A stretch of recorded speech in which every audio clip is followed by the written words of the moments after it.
Humanity has been trained to believe that when something truly important is about to happen, there will be warnings, debates, countdowns, and visible alarms. This belief is one of the most effective deceptions ever installed into the collective mind. Real deadlines are never announced because announcement invites resistance. Instead, deadlines are disguised as gradual change, convenience, progress, or temporary measures that quietly become permanent.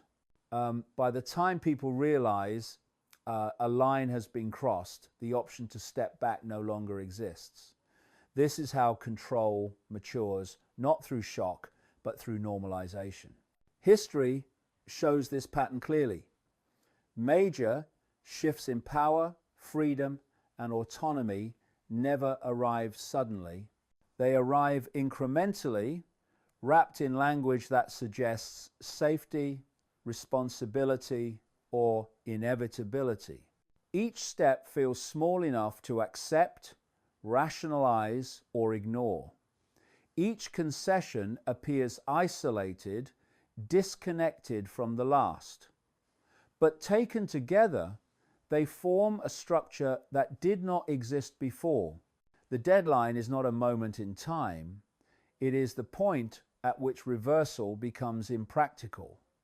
Most people mistake silence for stability, unaware that silence often means the system is already in place.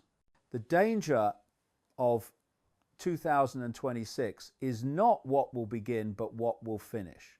Systems that have been built quietly over decades, digital dependency, psychological conditioning, centralized authority, narrative enforcement, are approaching operational completeness.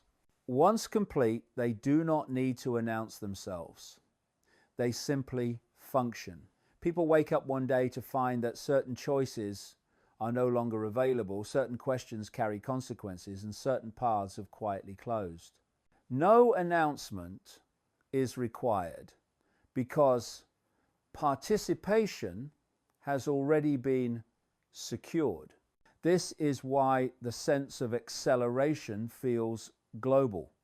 Time itself seems compressed. Policies shift rapidly. Narratives change without explanation. Contradictions multiply.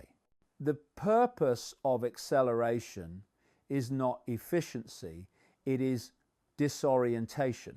A disoriented population does not pause to reflect, it reacts. Reaction bypasses awareness. Reaction creates consent without comprehension. This is not accidental. It is how deadlines are crossed without being noticed. According to the long-standing analysis and worldview of David Icke, the most effective control system is one that convinces people they are still deciding freely while narrowing the range of decisions available. Choice becomes selection within a predefined framework. Freedom becomes participation in systems that define survival. When this stage is reached, force is no longer necessary.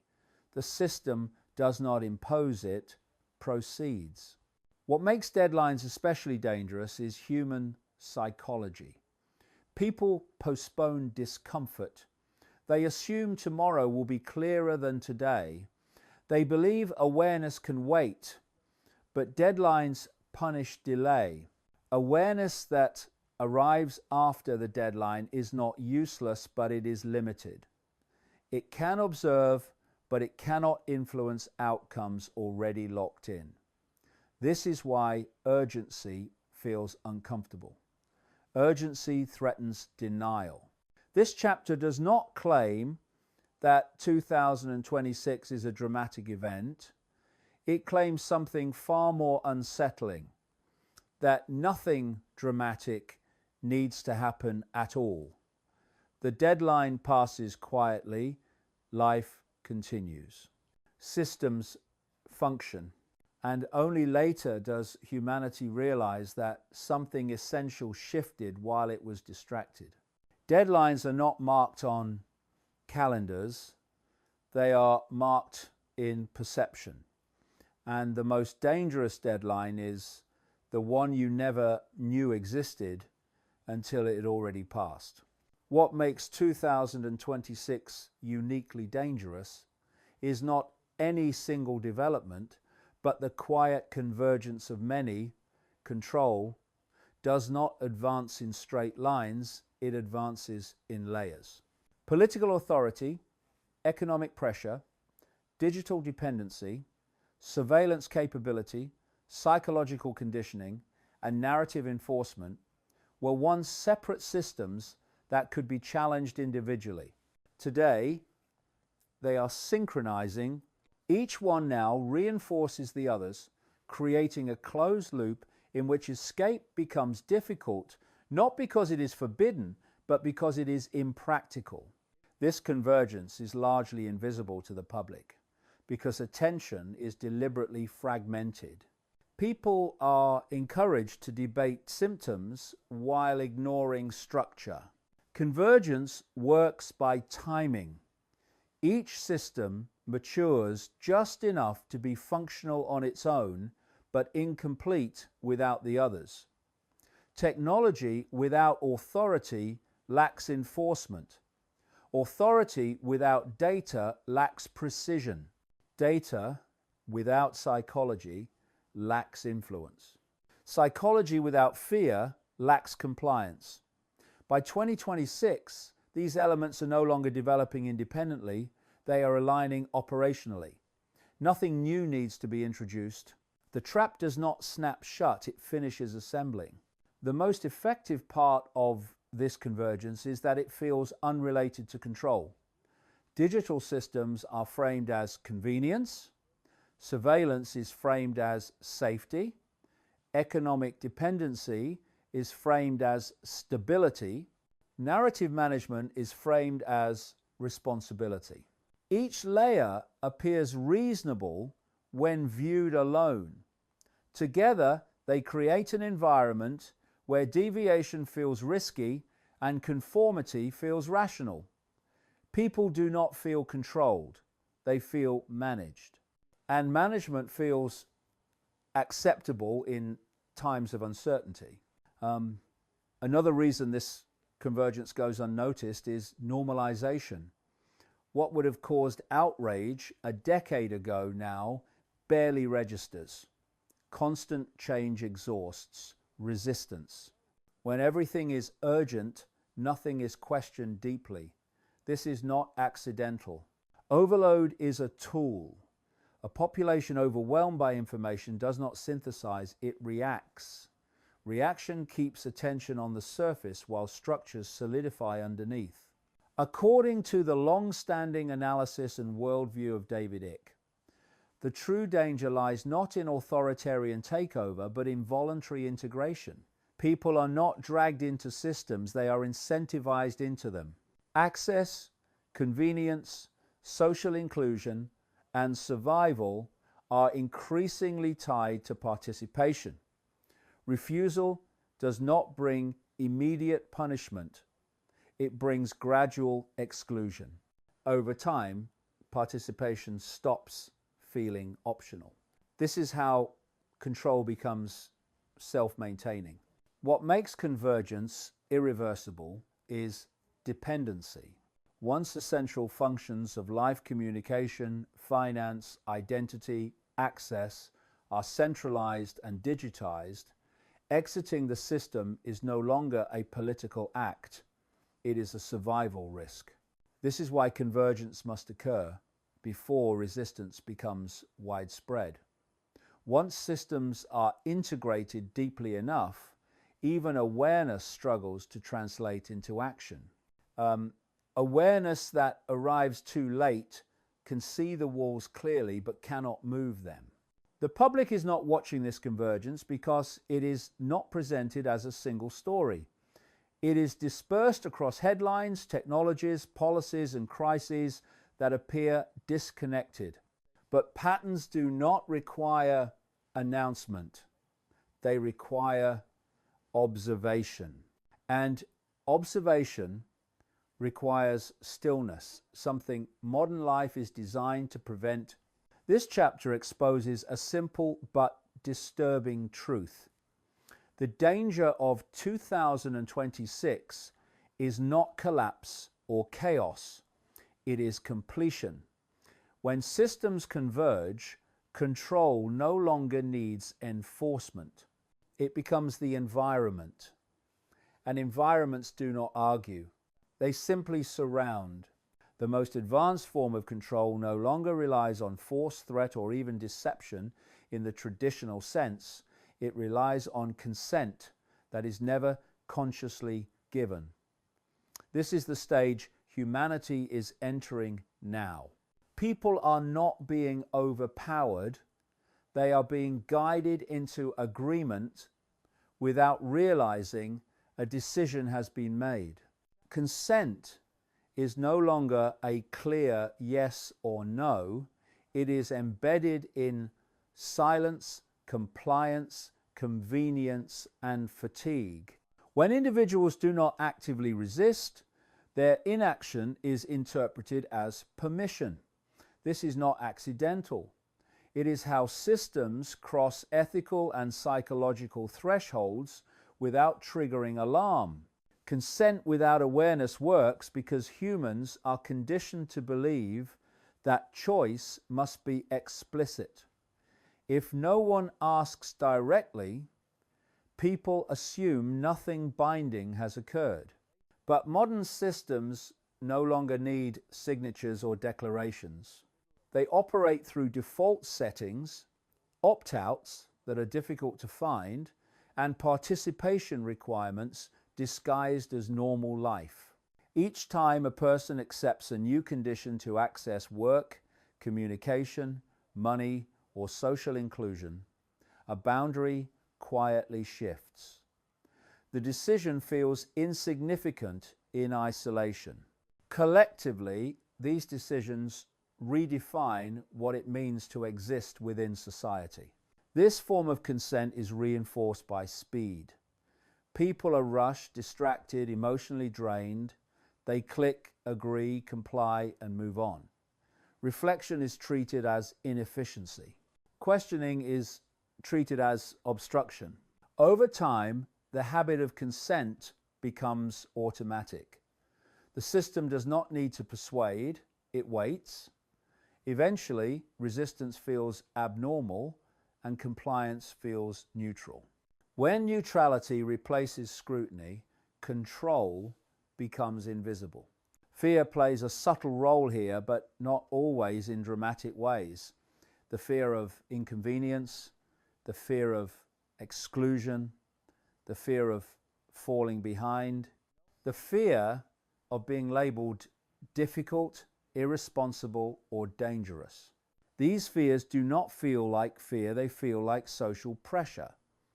And social pressure is far more effective than coercion because it comes from peers, not authority. People enforce the system on each other, believing they are simply being reasonable. According to the long-standing analysis and worldview of David Icke, the moment consent becomes unconscious, it becomes permanent. Systems built on unconscious consent are extremely difficult to dismantle because most participants do not believe they ever agreed to anything. They defend the structure instinctively, mistaking familiarity for legitimacy. This is why exposure feels threatening. It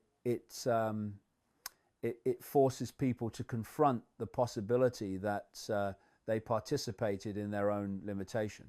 What makes this stage especially dangerous is that it removes moral clarity. If no one feels responsible, no one feels guilty, decisions are attributed to systems, trends, or necessity. There was no choice becomes the dominant justification. But the truth is more uncomfortable. The choice existed when awareness did. Once awareness was postponed, the choice quietly expired. This chapter reveals a hard truth about 2026. It is not the year humanity is forced into something new. It is the year the consequences of past silent agreements become unavoidable. Consent was not taken, it was accumulated. And accumulated consent, once embedded into infrastructure, law, and habit, does not ask to be withdrawn. The most unsettling realization is this: the system does not need everyone to agree consciously. It only needs enough people to stop paying attention. And once attention is gone, consent follows automatically. Fear is not increasing because the world is becoming more dangerous. It is increasing because the deadline is approaching. Fear is the fastest way to compress perception, narrow thought, and accelerate compliance. A calm population asks questions. A fearful population seeks protection. This is why fear today is no longer episodic but continuous. Crises do not resolve before the next one begins. Anxiety never settles into clarity. Instead, it becomes a permanent background condition, shaping decisions before they reach conscious awareness. Fear does not need to convince. It only needs to exhaust. What is most revealing about this acceleration is its timing. Fear intensifies before systems are fully locked in, not after. Fear creates urgency, and urgency discourages reflection. When people feel rushed, they accept solutions they would normally question. When they feel threatened, they trade long-term autonomy for short-term relief. This is not manipulation by chaos, it is manipulation by design. The emotional environment is engineered to make certain outcomes feel necessary rather than imposed. Fear also fragments attention. A fearful mind cannot see patterns, it sees threats. Each new alarm demands focus, pulling awareness away from structural analysis. People argue about immediate dangers while ignoring the framework that keeps producing them. This fragmentation is essential. As long as attention is scattered, convergence proceeds unnoticed. Fear keeps humanity reacting to the present while the future is quietly finalized. Another reason fear is accelerating now is conditioning. Fear must be reinforced repeatedly to remain effective. What once worked as a shock must now be sustained as a state. Over time, people adapt to anxiety, normalizing levels of stress that would once have been intolerable. This normalization lowers resistance. When fear becomes familiar, extraordinary measures feel ordinary. The population does not rebel because it no longer recognizes how far conditions have shifted. According to the long-standing analysis and worldview of David Icke, fear is the primary fuel of perception control. It locks consciousness into survival mode, where obedience feels practical and questioning feels dangerous. In survival mode, humans seek authority, certainty, and instruction. This is why fear narratives are always paired with solutions that increase control. Fear alone is destabilizing. Fear with guidance is controlling. Social fear has become especially potent. The fear of being isolated, labeled, or excluded now rivals physical fear. Digital environments amplify this effect by making conformity visible and deviation punishable through ridicule, censorship, or loss of access. People begin to regulate their own thoughts and speech, not because they are ordered to, but because the emotional cost of dissent feels too high. Fear becomes internal, self-enforcing, and therefore invisible. This chapter reveals a crucial insight. Fear is not accelerating because systems are failing. It is accelerating because they are succeeding. The closer the deadline, the less tolerance there is for unpredictability. Fear smooths unpredictability. It narrows human behavior into manageable patterns. A fearful population is easier to model, easier to predict, and easier to guide. The danger is not fear itself, it is unconscious fear. Fear that is recognized loses power. Fear that is normalized becomes governance. As 2026 approaches, fear is not meant to end in collapse. It is meant to peak just long enough for the final integrations to settle into place. Fear is not the crisis. Fear is the lubricant that allows the system to move forward without resistance. Every system of control, no matter how advanced, depends on predictability.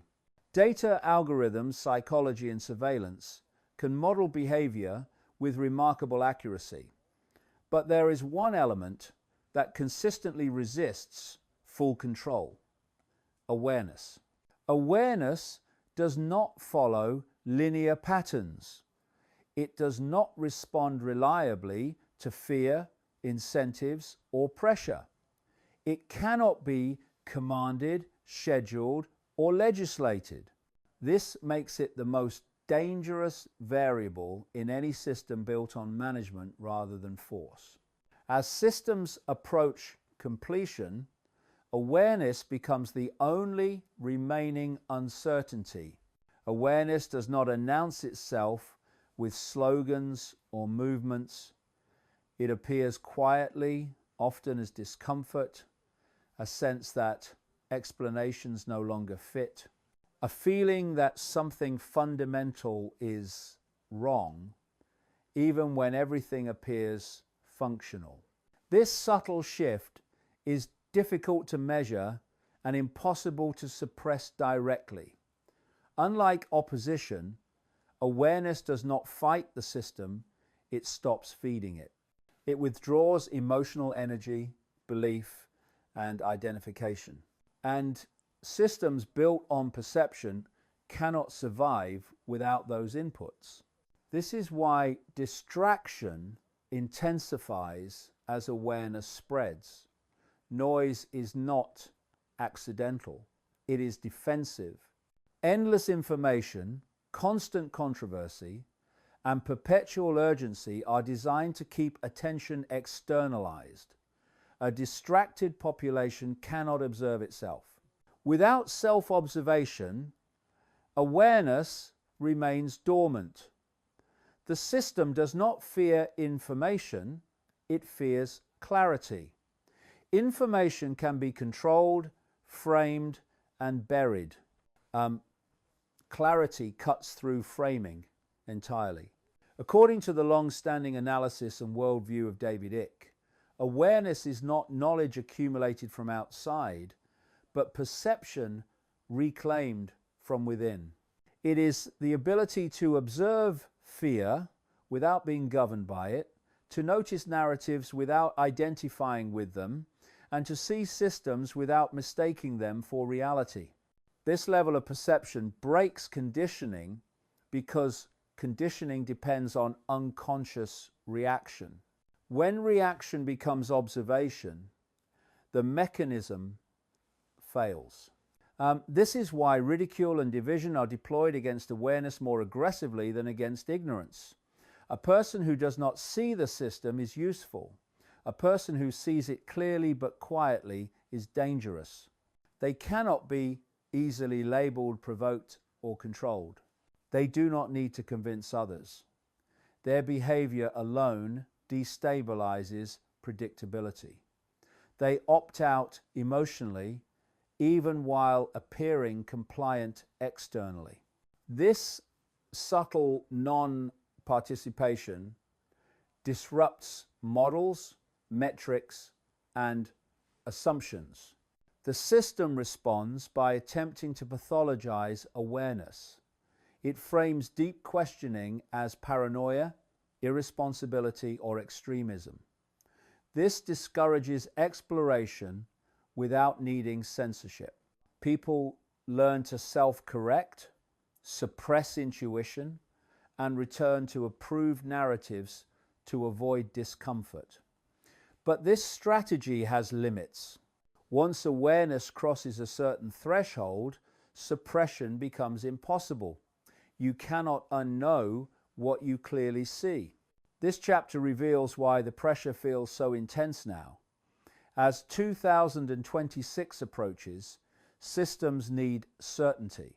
They need behavior to remain within expected ranges. Awareness introduces unpredictability at the worst possible time. It cannot be forced back into sleep once it has awakened even partially. It spreads not through persuasion, but through resonance. One aware individual does not create rebellion, they create recognition. The system can manage fear, it can manage opposition, it can manage ignorance, but it cannot fully manage awareness. And that is why, beneath all the noise, distraction, and urgency, awareness remains the one variable that could change everything quietly, irreversibly, and without permission. After the deadline passes, nothing dramatic announces itself. There are no sirens, no visible collapse, no moment where the world stops and declares that something irreversible has occurred. Life continues. Systems function. People go to work, consume information, and follow routines. This is precisely what makes the deadline so effective. A deadline crossed quietly is far more permanent than one crossed in chaos. What changes is not the appearance of the world, but the range of possibility within it. Certain choices no longer exist, not because they are banned, but because the structures that allowed them have been quietly removed. After 2026, the distinction between participation and non-participation becomes clearer. Those who are unaware do not feel oppressed, they feel managed. They continue to adapt, comply, and rationalize changes as necessary or inevitable. The system does not need to punish them because they are aligned by default. Their sense of freedom remains intact because it has been redefined to fit within new boundaries. They do not experience loss, they experience normalization.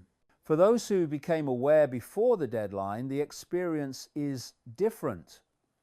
They recognize the narrowing of options, the rigidity of systems, and the permanence of decisions that were once reversible. Awareness does not grant escape, but it does grant orientation. It allows individuals to navigate the environment consciously rather than reactively. They understand why resistance that comes too late feels ineffective and why outrage after the deadline changes nothing. The system does not argue with late objections, it proceeds. According to the long-standing analysis and worldview of David Icke, the future does not divide humanity by intelligence, morality, or ideology, but by perception. Those who see the system as reality adapt unconsciously to it. Those who see it as a system adapt consciously around it. This difference may appear subtle, but it defines how individuals experience autonomy, identity, and fear in the years that follow. After the deadline, awareness becomes less about changing the world and more about refusing to be internally governed by it. The system may define access, rules, and structures, but it cannot fully dictate perception unless it is allowed to. Those who remain aware do not necessarily withdraw from society, they withdraw belief. They stop internalizing narratives that demand fear, urgency, or identity-based division. This quiet detachment is not rebellion, it is insulation. The system anticipates opposition, It does not anticipate indifference. Anger feeds it. Fear fuels it. Blind compliance sustains it. But awareness that neither fights nor submits creates friction. It cannot easily model. This is why the most important shift happens before the deadline. After it, awareness still matters, but its leverage is reduced. Before the deadline, perception can influence structure. After it, perception can only influence experience. The final realization of this chapter is unsettling but grounding.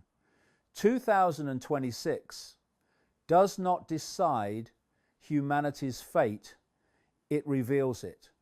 It shows who paid attention when attention mattered. It shows who deferred awareness until urgency replaced choice. The system does not judge.